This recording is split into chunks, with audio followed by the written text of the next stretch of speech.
Hello everyone, तुमच्या सर्वांचे आस्वाद रेसिपीजमध्ये मी अमृता पुन्हा एकदा मनापासून स्वागत करते. आज माझ्या मुलाला नारळाची बर्फी खावीशी वाटली, तर त्याने मला नारळही वाढवून दिलेला आहे, खाऊनही दिला आहे आणि खूप अप्रतिम अशी झटपट होणारी ही नारळाची वडी मी इथे केलेली आहे. त्यामुळे शेवटपर्यंत व्हिडिओ नक्की बघा. इथे मी एका कढईमध्ये 2 चमचे साजूक तूप घालून घेतलेलं आहे. हलकंसं गरम झाल्यानंतर आपल्याला खवलेला नारळ यामध्ये घालून घ्यायचा आहे. इथे मी 2 कप खवलेला नारळ यामध्ये घालून घेतलेला आहे. तो छान परतून घ्यायचा आहे. परतायचा का आहे तर त्याच्यामध्ये जे काही थोडंफार मॉइश्चर आहे ते निघून जाईल आणि साधारण 3 ते 4 मिनिटं आपण लो फ्लेमवरती हा नारळाचा चव छान भाजून घेऊयात.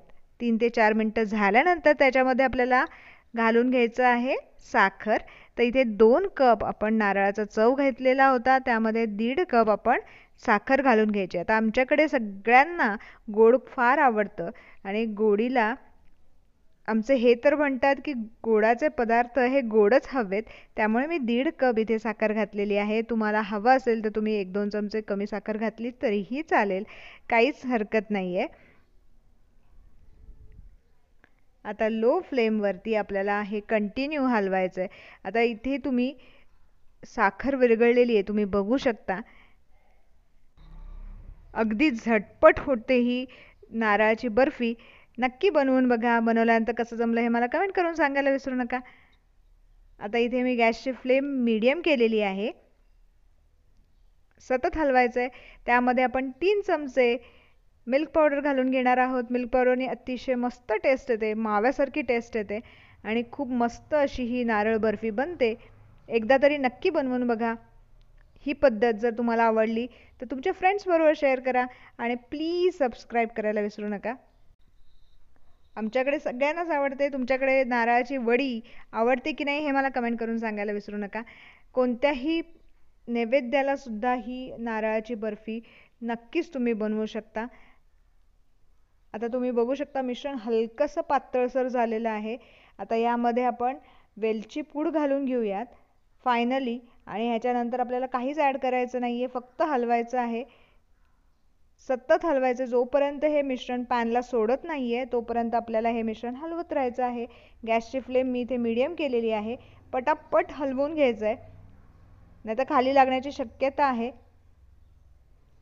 अगदी 5 मिनिटानंतर हे मिश्रण असं छान आळायला सुरुवात होईल आणि त्याच्यानंतर आपण ही वडी थापून घेणार आहोत.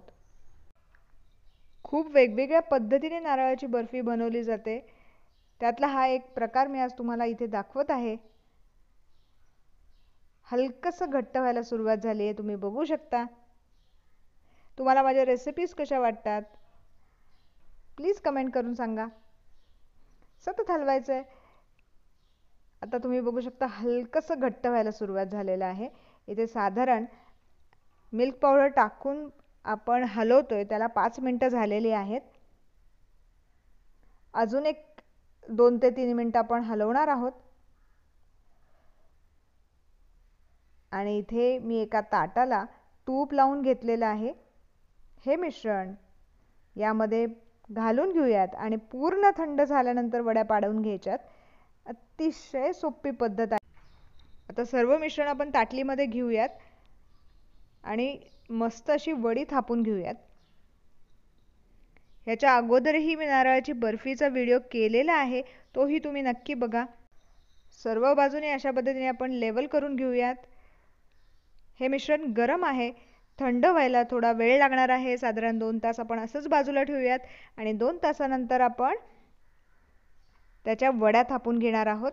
गार्निश करण्यासाठी मी इथे बदामाचे काही काप घेतलेले आहे, ते यावरती घालून घेणार आहे. मिश्रण आपलं छान थंड झालेलं आहे. आता आपण वड्या पाडून घेऊयात आणि काही मिनिटातच सर्व करण्यासाठी नारळाची बर्फी आपली इथे तयार होतीये. आहे की नाही सोपी पद्धत. तुम्हाला ही रेसिपी कशी वाटली हे मला कमेंट करून सांगायला विसरू नका. जर रेसिपी आवडली तर तुमच्या फ्रेंड्सबरोबर शेअर करा आणि त्याचबरोबर बेल आयकॉनवरती क्लिक करा आणि सबस्क्राईब करायला विसरू नका. मस्त अशी ही वडी झालेली आहे. कोणत्याही नैवेद्याला तुम्ही नारळाची बर्फी नक्कीच बाप्पाला दाखवू शकता किंवा झटपट कोणता तरी पदार्थ हवा असेल तर तुम्ही अशा पद्धतीने खोबऱ्याची वडी म्हणजेच नारळाची वडी नक्कीच बनवू शकता. ज्युसी झालेली आहे. आता ही सर्व करून घेते. आहा, मस्त दिसते ही नारळाची वडी. आम्ही तर याचा आस्वाद नक्कीच घेणार आहोत. तुम्हीही जरूर घ्या. Thank you for watching my video. परत एकदा भेटूया तसेच एक छान मस्त रेसिपी घेऊन.